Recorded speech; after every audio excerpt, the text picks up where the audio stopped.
ya jing kerdu jong ngaban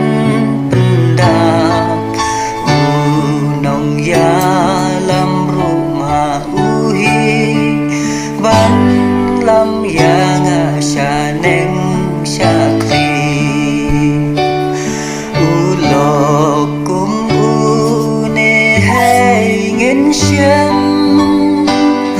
lawat shalom lawat syatem ulok ban yai nekat ba em hashi tom baro ba takim jing ut ka men sim ai ban nga ha ki jing kus lai ai ban ra ha jen jar ba ai ban ngau lam kum une lok ba nga la sham ulok kum une hay ngin sham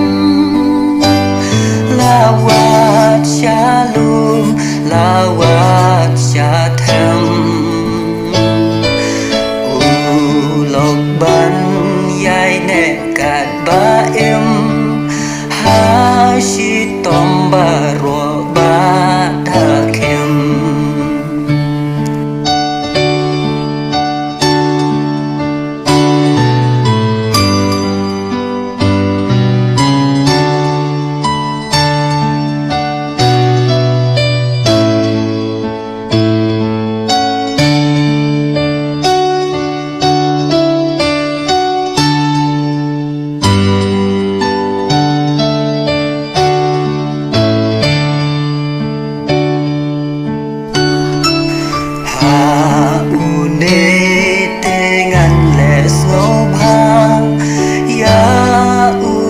syakri kat pala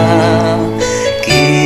nong shun la ki ker sao dong yu trai jong nga kim la pen mong ulok kum une hay ngin sham